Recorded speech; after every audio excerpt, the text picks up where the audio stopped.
When we were talking about what to have for topics today, we thought perhaps we'd take a look at the Democratic tax proposals because they're in the news quite a bit, and obviously they're running their campaigns to get the bids for the Democratic nomination next summer. And there's some interesting changes and dynamics in the programs that they basically are introducing compared to what we've traditionally seen in U.S. tax law. And we're periodically getting questions from this. Now, certainly it's very early in the process, and a lot of the details are still missing in conjunction with what these proposals are. But it shows some innovative thinking, and it shows that there are different ways to look at taxation as it's needed to raise capital, raise revenue, taxes for the country going forward. Certainly it's not unusual in a campaign year to see candidates from both sides of the aisle obviously introducing ideas for additional government programs meant to help their constituents. That's pretty much the norm, right? What can we promise and move that by both sides? But the problem is, there always is a funding issue in conjunction with that. And so while we're looking at the costs of some of the new programs that are being promoted by candidates such as Ms. Warren and Mr. Sanders and Mr. Biden, there's a big cost associated with that. You start talking about free tuition forgiveness. You talk about universal child care. Just last week, Elizabeth Warren's Medicare for All program. So there's a dynamic and critical need for revenue if we're going to move as a nation towards those kinds of transactions, those kinds of programs that are available for everybody. And so they've come up with a unique set of tax proposals that, while not new, are moving front and center in the tax legislation that's out there as well. These taxes have been universally called a wealth tax, and we'll talk a little bit more about a wealth tax and how that's expected to work, or has been discussed as being workable, both under pro-Democratic position papers and Republican papers. The co-presenter today is a manager in our tax services group, senior manager Sean Furster, and myself. We don't want to get political. We're trying to make any statement with respect to any program or any opportunity to increase government type funded enterprises in the country. All we're really trying to do is take a look at these tax laws and these proposals, help you better understand what's currently being proposed, and then try to, that will allow you then to make a better decision when you go to the polling booths next year, the voting booths. And obviously, that's where the decisions will be made. The voting public will choose, those candidates that they think are most aligned with their interests, as is always the case in this democracy. So we're not expecting a lot of change from Mr. Trump, who's probably, at this point anyway, the likely Republican candidate for renomination and running in the 2020 campaign. But we see this fight, this ongoing challenge by the Democratic hopefuls to put together an environment where they are getting as much on the table as they can through the debates. And just a couple of weeks ago, on October 15th, I believe it was, there was a major Democratic debate where a lot of these wealth tax programs were discussed at length. So we pulled some information from the campaign websites, which obviously has that kind of a slant. We've looked at some articles by some of the more conservative newspapers and conservative magazines and articles and commentaries, which takes the other alternative worst case bent. And we're trying to just basically lay it out as factually as we possibly can to get there. So the focus is going to be on the wealth proposals primarily, and some of the other changes to the current laws that are in place. As I said, we expect, obviously, to see greater change should the Democrats win the presidency than we would if the Republicans retain the presidency, of course. The one thing that makes this a sellable point for the Democratic candidates as they start to go into their push towards getting the party's nomination is this idea of restricting the tax that they're talking about imposing to the wealthiest of Americans. And if Mrs. Warren, or Miss Warren, she basically characterizes these people as the ultra-rich, and Mr. Sanders has a similar term for that, not the ultra-rich, but very wealthy people. And so it's going to escape most of us, and would escape most of our clients as a firm, to be perfectly frank. We don't have very many people that are in these kinds of levels. They're going after the very, very wealthy people. So that's where the focus is on all of their tax bills, the big three, Biden, Warren, and Sanders. of where it goes there. Wealth taxes are not new. They've been tried before. The last time, most recently, about a decade ago in Europe, where it was an abject failure. But the failure, the proponents of a wealth tax argue, the failure in Europe was essentially due to an overly complex set of rules and too low a threshold on the assessment of the wealth tax against the property. So if you make it a little simpler, if you move the platform up higher, the platform for the tax assessment up higher, those same proponents argue that it can work as well. So while it's been around, it's starting to get a little more legs. And I think what you're seeing is it's going to be at the front and center in conjunction with this campaign all the way through these programs, because those three people that I mentioned are the most likely people to be moving closer towards the nomination as we go there down the road. It's certainly a new paradigm in what we've seen before. So what is the wealth tax? Well, the wealth tax is basically a property tax or an asset-based tax, okay? It would generally be assessed on top of the income tax that they're proposing. So again, that sounds very harsh, but again, remember that their goal is to go after the very super rich, the very super wealthy to be able to do that. It's a tax that's going to be on all assets, primarily of the individuals holding that wealth. And it's defined differently from law to law and campaign website to campaign website, so it's hard to get our arms around exactly what it is. Bernie Sanders talks about household wealth. Ms. Warren talks about taxpayer wealth. I don't know really what the difference is in between. I guess if it's jointly held property, that would be property subject to these taxes that they're talking about as well. So it's going to be an annual tax, and it's going to be based on periodically valued accumulated assets that are held by taxpayers. That's really all it is. The assets are worth X dollars, the rate's going to be this percentage. That's going to be a tax on top of the income tax for those individuals. What are they really trying to accomplish? Well, what they're really trying to accomplish is a quicker realization of the taxation of potential gains that are not being realized or recognized under the tax law. The slides talk about unrealized gains. Don would tell you, as I would, most of the time we're talking about a realized gain is a gain that's in your stock portfolio. A recognized gain is one that you have to actually pull out and pay tax on because there's been a transaction that facilitated the transaction. That's what the Democratic proposals are all about, is this idea that you have these unrealized gains and you don't have to pay the tax on this appreciation in your stock portfolio until the assets are actually sold in a transaction and you get the money. Now, in combination with that fundamental tax precept, under the current tax law, no tax is assessed on any gain like that until there is a sale. And we're all familiar with that concept. In your after-tax accounts, you have $1 million saved over the last 5 or 10 years. You make $50,000 of growth in the value stocks. You pay no tax on that unless you sell some stock that generates gain. And then we compare tax basis, the cost of that asset, against the proceeds, the net proceeds received, and that's what we pay tax on. The problem is, and not a new problem, something that's been attacked constantly by the service or by the Democrats over many years, dating back as early as 1986 in that tax act. They would try to put it in on the Democratic side, and in '93 in Bill Clinton's tax act, is that with the right of estate planning, you never have to pay tax on that gain.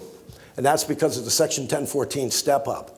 So the issue is basically one that works like this, that dad buys stock for $10,000 and he bought it 10 years ago. He holds on to it until he dies 10 years later and the value is $20,000. So there's a $10,000 gain in there, right? But he hasn't sold the stock, so he doesn't have to recognize the taxable gain under current law. What happens is dad leaves that stock to his daughter. Okay, the daughter then inherits the tax basis of the stock. The value of that stock in her hands when she receives it moves from $10,000 to $20,000. Now the payback for that to the IRS, to the federal government, is that $10,000 gain is taxable in the estate of the individual. But you'll remember the Tax Cuts and Jobs Act, as we talked about last year, as Don I think mentioned today, that lifetime exclusion is now up over $11 million per individual. So this $20,000 asset, if you have an estate that's under 11.4, it never gets taxed on a federal estate basis. But the daughter still gets to step up to 20,000. So think about it, it grew 10,000 while the father owned the stock. If she sells it immediately after she inherits it for 20,000, she's going to have a zero gain because her tax basis now has been stepped up under that code section 1014. That's an issue. Now, if the daughter holds on to that stock until she dies and it moves from 20,000 to 70,000 because she's 35 and it takes 30 years, she can leave it to her daughter. Under current tax law, she'll get a step up to $70,000 or whatever the gross value growth is. And as long as it's under the federal estate tax limitation at that time, she'll pay no tax there as well. So ultimately, that can work very much under repeated transactions like that to be a permanent deferral of the tax on the gain and it never gets paid. That's really what people have talked about for many, many years on capturing, was this idea of getting this tax in on these unrealized gains as well. So that's what these proposals look at. This is what the candidates are thinking as a substantial means of raising revenue, is to be able to pull that income in immediately. And they do it a number of different ways, and Sean's going to go through it in a minute.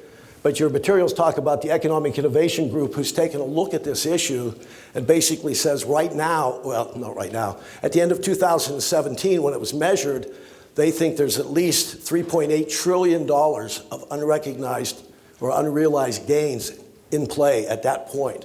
That doesn't include privately held business ownership interests, nor does it include artworks and real estate. So there's a lot of value out there that's sitting there that's never been taxed by the federal government that they would like to see taxed under these particular proposals. And that's where they're reaching at for additional revenues to fund some of these seemingly super expensive programs, because this would provide another source of revenue as well. So what we're going to do is we're going to go through a summary here. Sean's going to pick up on the bills themselves and take a look at where the bills look like and how the tax is framed in each of the candidates' packages. Go ahead, Sean. Yep, we're going to spend a few minutes talking about the different policies that are out there with regard to wealth tax for the top Democratic presidential candidates. As Bob alluded to, like most presidential hopefuls, there's a lot of campaigning that's been done and ideas that have been put out there, but unfortunately, not a lot of details are out there. So we've extracted as many as we can. I wanted to break those down for you and provide you with some overviews with regard to those. I'm going to start off talking about the proposals that have been put out there by former Vice President Joe Biden. By far, his proposals. My mic on? I don't think your mic is on. It doesn't sound like this one.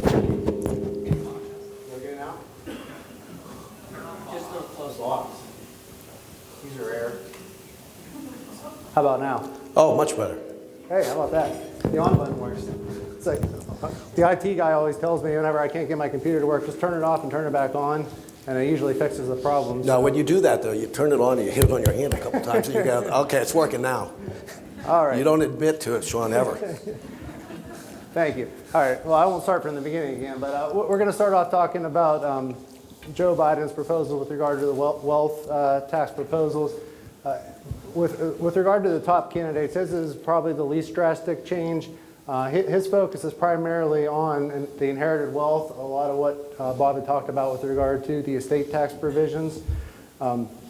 His primary focus with that would be to do away with the stepped up tax basis provisions that Bob talked about. He hasn't been crystal clear yet as to whether that would mean essentially a triggering event upon the death of a taxpayer. So in Bob's example, assume the taxpayer passes away. Would that, under his provisions where the stepped up basis goes away, would it immediately be taxed by the estate tax at that point? Or would it merely be do away with the stepped up basis to his daughter in Bob's example that inherited the asset, meaning the gain essentially gets deferred to the future when she has a recognition event. So those items haven't been touched on, but again, his primary focus is on stepped up basis. He's also proposed making changes to the taxation of qualified dividends and long-term capital gains. Under the current tax policies, those items are taxed at preferential rates, a maximum current tax rate of 20%. And then when you add on a net investment income tax of 3.8, it gets you to a maximum of 23.8%. But the view here is that this type of income is generated from primarily from these assets that are held by these wealthiest taxpayers. Therefore, it is somewhat unfair for them to benefit from that preferential tax rate. So he has proposals out there to the extent that taxpayers' income exceeds $1 million, those income items would be subject to ordinary income tax rates, which I'll talk about a little bit later, would move back up to a maximum rate of 39.6%. Not surprisingly, a lot of the proposals by Mr. Biden mirror some of the policies that were in place while he was vice president under President Obama's presidency. So you'll see that as a common thread as we talk about Mr. Biden's proposals.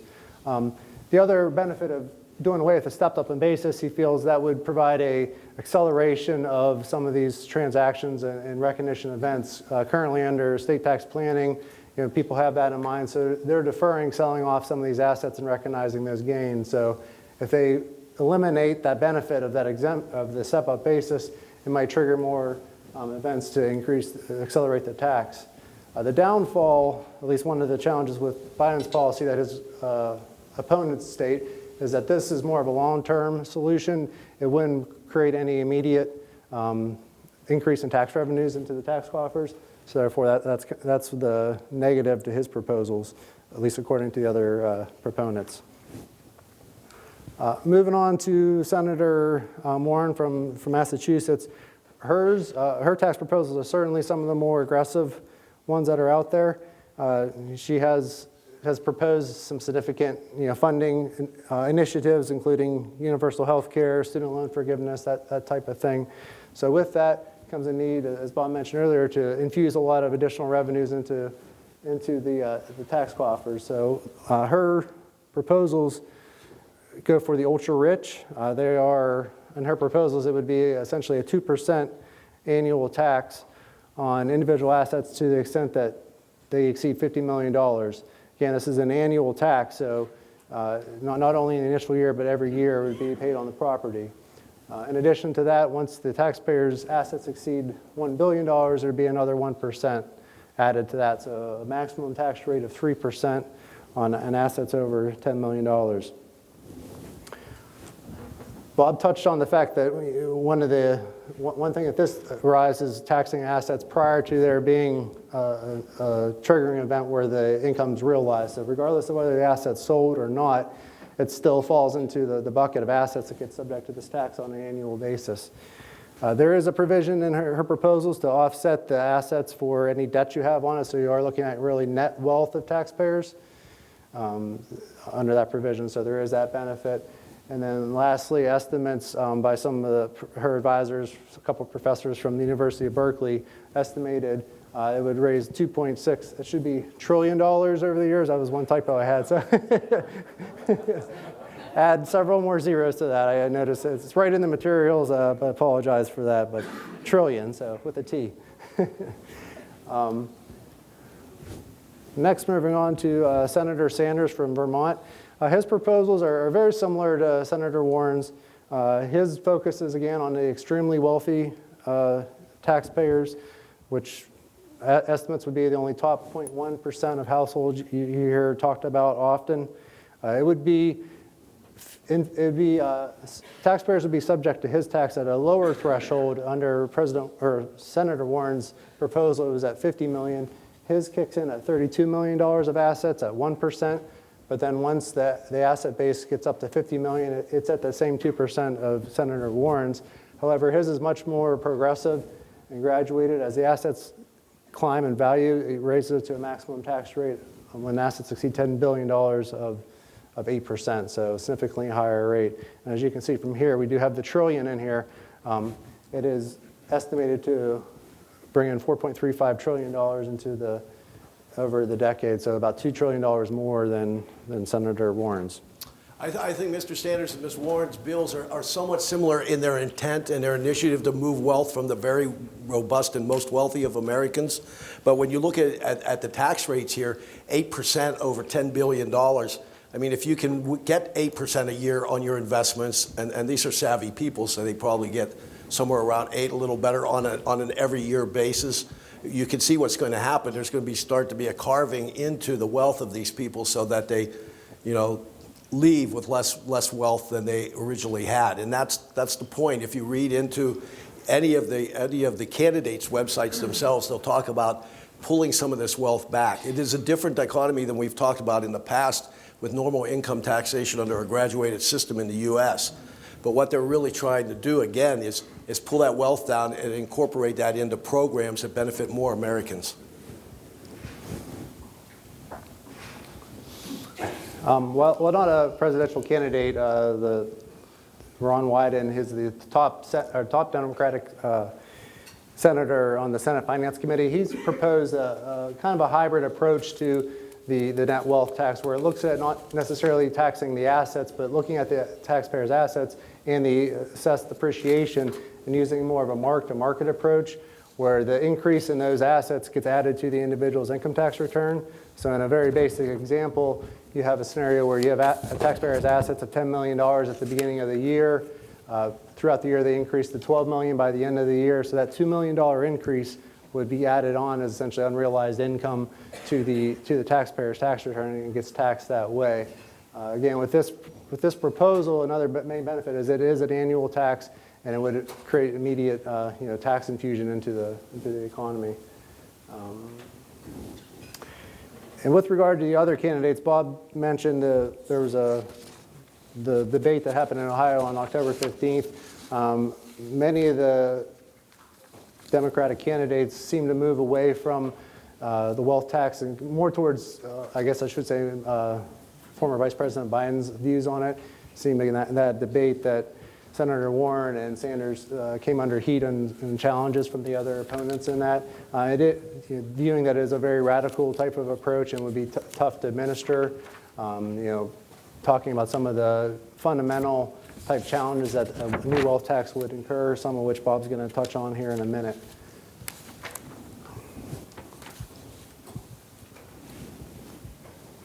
I think we pretty much included that, so I'll move on to Bob. You want to pick up the challenges? Yeah, we're going to spend a little bit of time after we look at the challenges to the wealth tax on some of the other more specific provisions to the primarily cutting back on the Tax Cuts and Jobs Act that was enacted under President Trump on December of 2017. But let's first take a look at these wealth tax issues. Obviously, criticisms are offered through both sides of the aisle. Both the Democrats have challenged some of these assumptions that have been incorporated into these tax proposals, and certainly, obviously, the conservatives, elements of those out in the economy are looking at these as well. Obviously, this is going to be a monumental shift in how the markets are perceived if they're taxing some of this. So that's the issue. The biggest issue, the one that's going to be of most concern, and the one Melissa likes the most, is that everything's going to have to be valued every year. And that's an issue. I mean, that's going to be very burdensome to obtain valuations across a very wide class of assets, because they're not really talking about buying assets that are stocks that you can call Wells Fargo or one of the other brokerage houses and get the details that you need to do the tax. It's going to extend, it's going to include financial securities, of course, but it's going to include private homes and private residences. It's going to include the furnishings in those residences, the artwork that's in those residences, any jewelry of value, vehicles, insurance policies, pensions, other personal assets. Imagine, the grief it already is to put together a 1040 and do your own tax return each year. I mean, think of the pain that it's going to be to try to put a valuation on all of your assets. Now, this isn't going to be me, and it's not going to be you, but it's going to be very wealthy people. And very wealthy people are going to have resources to get appraisers, and they're going to be ready to fight these fights. So that's an issue.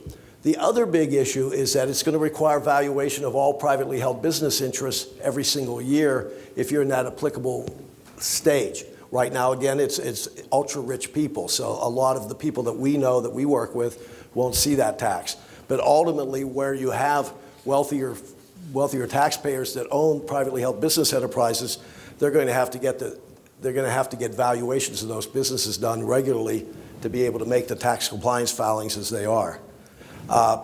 There are, of course, significant differences between book values that you can get out of established financial statements for these companies that are done by an audit firm and the market values, the trading values, and they're going to want to go over the trading values. So, that's going to cause a lot of consternation with whoever is the enforcement agency for a tax like this. If you have a issue where this falls under the guise of the IRS, who's already strapped to the gills on resources and revenue, this is going to add a significant burden to them. There's approximately 13,000 estate tax returns that get filed every year, meaning that there are those many people die that have wealth accumulated greater than the 11.4 per taxpayer that's available under the current lifetime exclusion. Almost all of those are field audited at a minimum, and probably half to 3/4 are actually audited on the valuations. So there has to be resources within the IRS to fight those valuations that are put on by the taxpayers to file those estate returns. If a law like this were enacted, even though it goes up to the top 1% or 0.5% of U.S. taxpayers, they expect that 13,000 to grow to 60,000 returns that need audited. So there's going to be a lot of urgency on the part of the service to enforce these provisions to be able to indoctrinate and make sure that these taxes are calculated accurately and correctly. The problem is there's no definitive answer, right? Because it's valuation. And so because it is valuation, it's kind of a best efforts task by both the taxpayers and the government to come to some reconciliation. And what you could see happening if it's not structured properly in the final provisions is an environment where all of this is basically a negotiated outcome every single year for all of these super wealthy people who, again, will have lawyers, will have accountants and appraisers and valuators looking at all of these items. And if they don't extend this law to all of these different elements of wealth, to jewelry, then what's going to happen? Instead of buying $1 million of stock, right, if jewelry's not included, somebody's going to buy $1 million of specialized gems so that they can sell them in a secondary market later without the recognition of this tax.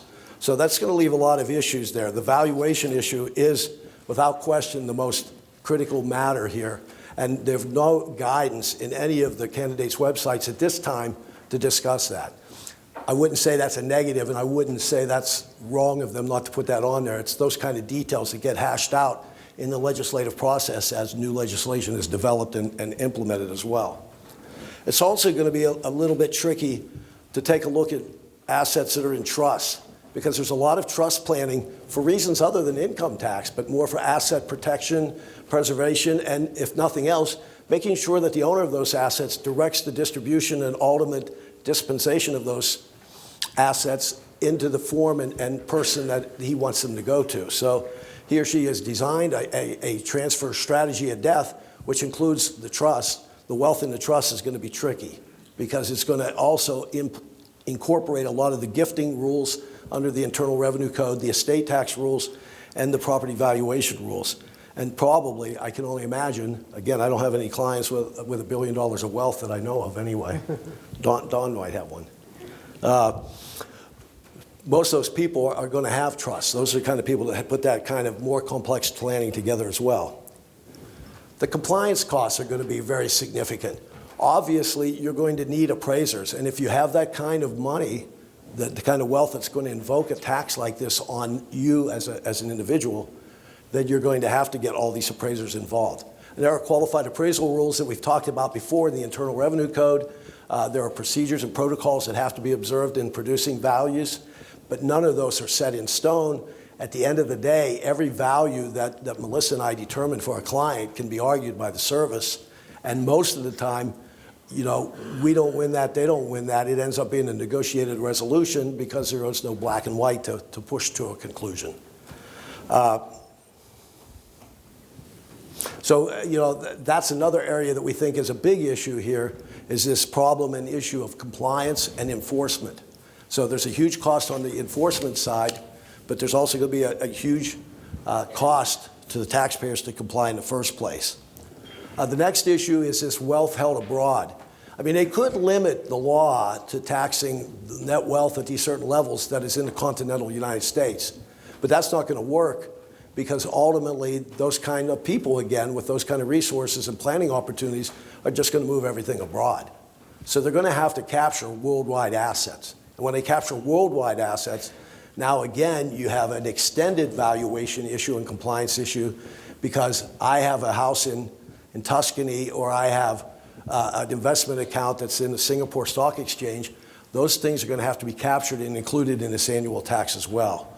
So worldwide assets is clearly going to be another issue that they have to address when they start to put this law together. I mean, it's a very difficult thing to conceptually change the entire dynamic of taxation to add these kinds of threshold levels on the top. It can be done, it's different, but it will take a lot of rules and a lot of effort to get it where it needs to be.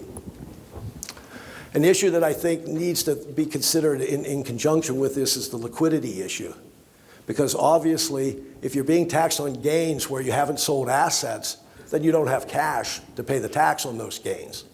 And so it is going to drive a different type of planning scenario for investment advisors who are helping these people to kind of develop, if you will, a scheme to develop the necessary liquidity to fund the actual tax payments that are going to be required on the underlying assets. And then if ultimately it's found that the valuations were wrong or that they're negotiated to be something other than what was filed with the initial tax returns, then there's going to have to be adjustments and more assets liquidated to fund the difference in the taxes going forward as well. That's going to be a very substantial element of this tax. For those people, you know, they may have resources in other places, but, you know, it's hard to tell. I mean, their gains are going to be significant, so the tax will be significant that they have to pay. It's also been argued, and this is a little bit lame, but, you know, a tax will create additional tax avoidance. I think any time that you put a tax law in place, what do you have, about 450 members of the House and another 100 senators, these people vote on a law, the president signs it, and 25 million tax advisors start peeling it apart as fast as they can. So there's always going to be a greater resource out in the taxpayer community trying to beat the tax than the people creating the tax. And so ultimately, that is going to be an answer no matter where you're at. It may increase public cynicism, but it doesn't matter what the rules are. I mean, as Don went over today, a lot of the Tax Cuts and Jobs Act provisions, there's been a lot of pushback by taxpayers and looking at alternative means to beat that tax as well. So I think that's a natural outcome of any new piece of legislation with a new tax provision in the law. And finally, these other concerns that are here is on these triple layers of taxation. And what are we talking about here? Well, we're talking about kind of an issue where a corporation pays tax on its income. It makes $1,000 and it pays 21% tax on its income, so it's got $790 left. After it pays its tax, it makes a distribution of $790 to its shareholder. Of course, the shareholder pays tax again at 20% under current law, but as Sean said, if Mr. Biden's bill got through, that could be a 40% dividend. And then on top of it, the remaining wealth that's accumulated will have yet another third layer of tax added to it. So that makes the cost of earning money through American businesses very, very expensive. Whether or not that will shift the mechanics of where people invest their funds over time is obviously unanswerable at this time, but that's a concern that a lot of people have, is this triple layer of taxation could have a big impact on the economy going forward.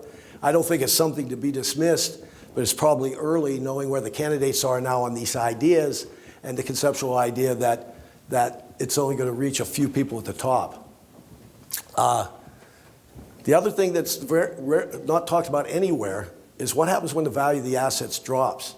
Now, in some of these plans, like Warren's plan, Ms. Warren's plan, she's taxing the assets whether they go up or down. So you have a 20% gain one year in the stock market, which is extraordinary, right? You pay tax on the accumulated gain in that year. It drops by 10% the next year. You pay tax still on the remaining value at the end of that year. So that's going to be an issue where you see people fudging and playing numbers, because when you have real properties and you have private company business interests and other things in a big, giant investment portfolio, they're going to look at ways to basically change those values to their advantage. And so that becomes an issue. Nobody's talked about the diminished values of declining assets. And when you look at a plan like Mr. Wyden's plan or Mr. Biden's plan, that's a necessary part of the plan, because they're looking at two areas of abuse. They're first looking at this permanent deferral of the income tax, right, over an extended period of time because of the example I gave. Dad gives the depreciated property to daughter, daughter gives it to her daughter, and so on, and it skips several generations before there's any tax. Time value money concepts, even if it's paid 100 years out, the present value of that liability is virtually zero. So they're looking at that permanent problem and that permanent deferral. The other thing they're looking at is the current taxation of the assets going along. They want people to realize the gains sooner and actually sell stocks. And by virtue of these transactions, what they're really trying to say is that there really is no reason to hold these assets till death if you're not going to get that free pass at death. So people will go forward and they'll trade stocks more on the economics of the transaction, realize the gains, recognize the gains, and pay the tax on the gains as they realize them along the way. That may or may not work. A lot of people will hold as long as possible because if Dad's 70, he dies at 80, and he holds it 10 more years, a big part of that tax liability under time value of money concept still escapes taxation. So it doesn't necessarily equate to the idea that getting rid of the step up is going to motivate people to pay tax sooner. That's why Warren's plan is more effective in that you pay tax every year, no matter what. Whether you sell or not sell, whether they go up, whether they go down. And that's what she's banking on as a selling point in her program as she goes through. Then there's a constitutionality argument as well, where federal taxes can only be assessed, as long as it's apportioned appropriately through the states. And I'm no constitutional expert, I'll admit that right away, but obviously there will be parties that try to knock this down on a constitutionality argument as it's put into play. So that's another area that's going to have an issue as well. Finally, there's really nothing in any of the rules that I've seen that I've observed to date that talk about tax basis and what happens to tax basis. Because under normal conceptual aspects of U.S. tax law, if you put a gain into income that is a non-tax gain, that usually serves to increase the basis of the underlying asset. Let's take a simple example. Let's assume that you receive a share of stock from your employer as compensation worth $100, but you don't pay anything for it. And he says, hey, you've done a good job, here's a share of stock. Totally vested, non-restricted, carries no substantial risk of forfeiture. In that event, you have 100% of ordinary income, and he's supposed to put that into your W-2. There's payroll tax treatments associated with that, et cetera, et cetera.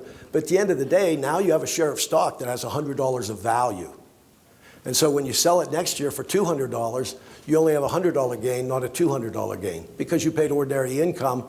It's no different than if you had received $100 of cash, basically paid your taxes on $100, and then went out and bought the share of stock yourself, because that's where the stock went. And there's a propriety to that. There's a reasonableness to that and an economic reality to that transaction.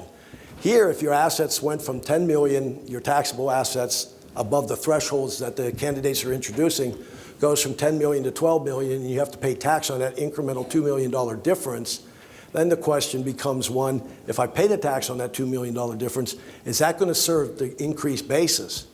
Now, what's kind of interesting is it didn't increase your income tax. It only increased your wealth tax obligation. So it may not, in fact, it probably will not serve to increase tax basis, even though you paid this excess tax on it at that time. And when you get into like Mrs. Warren's tax, you're paying tax on that same $2 million increment year after year, right? Because it starts out at 10, goes to 12, then it goes to 13. First year you paid the tax on the 10 excess, then the 12 excess, then the 13 excess. So you're paying tax on the gains over and over again. Again, I don't think she would apologize for this. This is her position that it's proper to do that to again, redirect wealth that's been accumulated in certain households and families. So it's something to think about, I mean, it doesn't really matter whether you like the programs or don't like the programs. I mean, those are all things that the voting community will figure out later on as they make the election. But it does present some different kind of thinking on how to fund some of these things, as opposed to, the hard conservative position has been always lower taxes, and we have soaring deficits, so that's always an issue, and maybe this is a way to move that down. Although, to date, it looks like every dollar that would be raised would be moved out of the coffers as it comes in to fund the new programs that are being introduced by this group of candidates for next year. Go ahead, Sean. Okay, Okay, we wanted to spend the remaining portion of the session talking about some of the other changes that the candidates are proposing. True tax reform is difficult. It doesn't happen very often. Mike and Don talked this morning about some of the changes that happen with regard to the Tax Cuts and Jobs Act. So a lot of these new ideas, such as wealth tax, value-added tax, they're good to hear and so forth, but in all likelihood, what's more likely to happen would be changes and tweaks to the current tax policies that are out there. So wanted to outline, or at least highlight some of the more significant ones that have been discussed by the top 3 candidates. Their primary focus has been on items that were either discussed or changed with President Trump's Tax Cuts and Jobs Act, primarily focused on ordinary income. As you may recall, under that reform, all rates were dropped down. Lowest tax rate was reduced to 10%. The maximum tax rate was reduced to 37%, which was down from 39.6% under President Obama. Again, they continue to look at the preferential tax treatment being received on long-term capital gains and qualified dividends, which I mentioned earlier as one of Biden's proposals. We'll talk about that in a minute. Payroll tax is another hot area for them. Obviously, with the state of Social Security and whatnot, they're looking at ways of adjusting the amount of funds going into the Social Security system, and primarily looking at the thresholds in place with that, which we'll talk about. Adding limitations to itemized deductions. Itemized deductions were significantly changed and revised under the new provision. In addition to that, a lot of the proposals are looking to put additional limitations on those deductions. Taxation of S corporations is an item particularly with regard to the impact of self-employment tax on S corps as compared to partnerships. I'll touch on that a little bit as well. We've already touched about estate tax changes. Then lastly, look at what their ideas are as far as corporate taxes and the corporate tax rates. All right. So under Mr. Biden, mentioned earlier, he's proposing rolling back the provisions of the changes to ordinary income tax rates, increasing the tax maximum rate back up to 39.6%. When you add on the 3.8% tax that applies for net investment income tax, it would increase the potential maximum tax rate under his provisions to 43.4%. Talked about earlier that he's proposing, to the extent taxpayers' incomes exceed $1 million, those interest and dividends dividends and long-term capital gains would be taxed at ordinary income tax rates. So essentially that would double the tax rate, almost double the tax rate on those items. With regard to Social Security tax, under the current tax law, employees and employers pay both Social Security tax of 6.2% as well as a Medicare tax piece of 1.45%. For the Social Security piece, those wages are only paid up to a threshold for 2019 is $132,900. So once taxpayers' wages hit that threshold, they no longer have to pay in that 6.2%. What Mr. Biden's proposal would do would be lift that threshold, uncap the wage limit, and therefore require employers and employees to pay essentially the 6.2% Social Security tax on all of their wages. I mentioned earlier about the itemized deductions. While he was under his vice presidency, there was proposals to limit the total itemized deductions to 28% of taxable income. He hasn't mentioned that recently in his campaign, but the school of thought is it would revert back to something similar limitation. Under current tax policy for S corporations, there's a difference in the way self-employment tax impacts that pass-through income. So an example I'll use is assume you have an entity that's an S corporation and has $1 million of income. Of that $1 million, the entity pays their owner $200,000 salary and passes out the other $800,000 to them as the pass-through income on their Schedule K-1. Under the current policies in an S-corp environment, the owner would pay the Social Security, Medicare taxes, payroll taxes on the $200,000 of salary. While the $800,000 of pass-through income is subject to income tax, it avoids taxation, payroll taxation through self-employment tax. Conversely, if you look at a partnership or an LLC scenario, that same scenario where you have a partner that's earning $200,000 of guaranteed payments and has $800,000 of pass-through, they're not only subject to self-employment tax on the $200,000, but assuming that they're active and materially participate in the partnership, also subject to self-employment tax on that piece. So it's viewed that there's a tax advantage there with the S-corp structure that President Biden or Vice President Biden and the other candidates are looking to repeal that provision and basically subject the S-corp rate pass-through income and put it on an even playing field as the partnerships. We talked about earlier about his view on the wealth tax, which would be to repeal the stepped up in basis for estate tax purposes.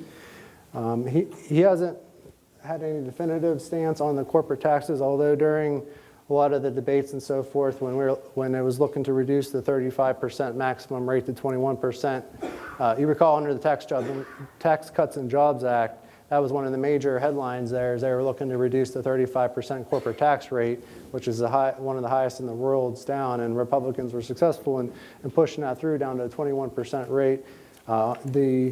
The general discussions that were happening was a willingness to move that rate down. However, 21% seemed to be too low, so they were looking at more of like a 25 to 28% corporate tax rate. So that's a possibility among the experts.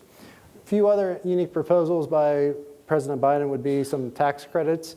He's proposing a $5,000 tax credit for elderly care, as well as tax credits out there for small businesses that provide a retirement plan for their employees. And then lastly, and pretty significantly increasing the child tax credit from $2,000 up to $8,000. That would be a pretty significant swing for families to have that tax credit increase. Elizabeth Warren's proposals, she doesn't necessarily look to impose an increase to the ordinary income tax rates, but she is proposing a significant increase to the net investment income tax. I mentioned that a couple of times today. That's essentially a tax on unearned income to the extent it exceeds a threshold, which is $250,000. So that came into law under the Affordable Care Act. She would look to move that up from 3.8% to 18.6%. So adding that on to ordinary income rates, it would increase the maximum rate up to 55.6%. With regard to qualified dividends and long-term capital gains, she's not necessarily proposing that be subject to ordinary income tax rates, but assuming that the net investment income tax increases to the 18% threshold, it would essentially move that rate up on that income to almost the ordinary income tax rate.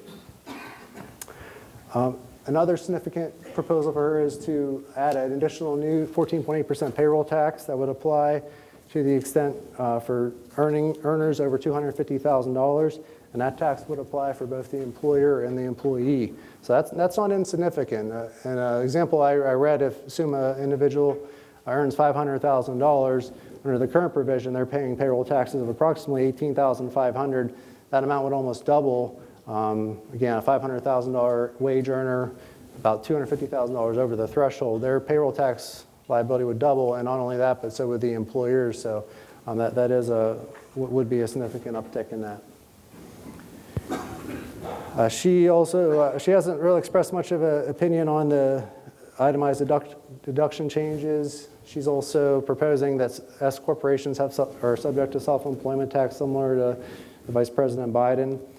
One unique, or an effort at a time, I want to talk about one unique loophole that she'd like to close. Is she's frustrated with the big corporations out there that report significant book income, but yet take advantage of taxable income and reduce or totally eliminate their taxable income. So she's looking at almost imposing a surtax to the extent that corporations impose or report income to their shareholders in excess of $100 million. In that scenario, would be subject to an additional 7% tax on that income alone. So there's, again, not a lot of details on that proposal, but it was something she put out there that was somewhat unique. And lastly, with regard to Mr. Sanders, he proposed bumping up the ordinary income tax rates as well, really leaving the rates alone up to the 35% bracket, but for the top bracket of 39.6, it would go all the way up to 70%, and then you add in 3.8 to the extent that, for the most wealthiest individuals. He has also proposed a 4% income-based premium, and this would kick in at essentially everybody that's not in the lowest tax bracket. So for taxpayers earning $29,000 or more, there'd be an additional 4% premium paid, with those funds being targeted to help supplement the free health care that's part of his initiatives as well. Has similar views on long-term capital gains and so forth, them being taxed at ordinary rates to the extent taxpayers exceed $250. He also has a proposal to add new payroll taxes, similar to Senator Warren. His rate is 12.4%, but in addition to that, he's also has proposed a 7.5% payroll tax on employers on top of that. However, there is an exclusion in there, an exception, I should say, for small businesses that have less than $2 million of salaries. And then again, follows the similar proposals for itemized deductions and self-employment tax. The last slide I have for him is estate tax has been a hot button item for Senator Sanders for some time. He looked to reform that through repealing the stepped-up cost basis provisions we've talked about several times today, as well as increasing the tax rates on the current estate tax regime and moving the exemption down from the 11.4 million to the 3.5 that is pros on this screen. So, effort of time, I think I'm turning it back to Bob for the questions. Those last section, not the wealth tax, but the other changes, they will affect all of us. The biggest one being the conversion of S corporations to being fully taxable for self-employment tax purposes. That's not an intended purpose of S corporation taxation, but it's clear the treatment that Sean mentioned in conjunction with case law that has developed since 1958 when S corporations were put into the law. General partnerships don't have that luxury, and they want to put everybody on the same page. So that's going to be a big change, and it's going to force a lot of reorganization structures, if possible, to get to that kind of an element where you're getting away from the S corporation restrictions. That's the primary benefit these days, 2019, of being an S corporation, is escaping some of these payroll-associated taxes. The other thing that's going to really crush people, you and me, I mean, if they get rid of a cap on the Social Security tax, that's 6.2% that you have to pay, and that's 6.2% that the employer has to pay. And whatever that final level threshold comes out to be, people making over $125,000, and I know that's not all of us, but those people no longer pay Medicare tax, but also the employer doesn't have to pay the match either at that juncture.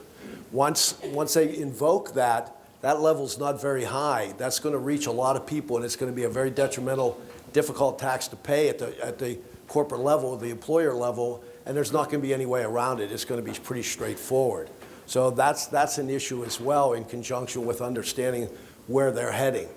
It is very early, and I would not expect anything other than what we've seen from the Democratic candidates, that they have passions and they have issues that they think need to be addressed. They look at what they perceive to be a distortion of wealth in the country, so they would look at ways and means to move that wealth to people that need help more than maybe what we've been helping them in the past. Again, that will only be determined at the end of the day by the voting, the voters of the country when they go to the election boxes next November. But the idea should be in your mind that if they were to gain control of both houses like Mr. Trump had when he was elected, and you have a president like Elizabeth Warren or Bernie Sanders, you're going to see a very different type of tax regime going forward, and they're going to be much more aggressive on assessing the taxes. Now, whether they can force that through the legislative process, that's anybody's guess. I mean, even with a Republican House and a Republican Senate, President Trump had a difficult time getting most of what he wanted through the Congress, and it took 11 months. Historically, new presidents get a tax bill passed in the first 6 months of their presidency if they have the votes in the House and the Senate. So, it's way too early to be too concerned about this, but I think it's good to understand, and that's the reason we wanted to put it on today, give you kind of a sense of what's there and what they're really talking about out there. We're out of time. I have more parachute jumps than Dr. Howard, but I never crashed a plane and walked away, so I don't have the luxury of taking more time than we've already used. But we'll be out here if you have any questions to talk to Sean and myself. And Mark and Robin are going to come up, and my partner Mark and Robin Ryan are going to come up and finish up.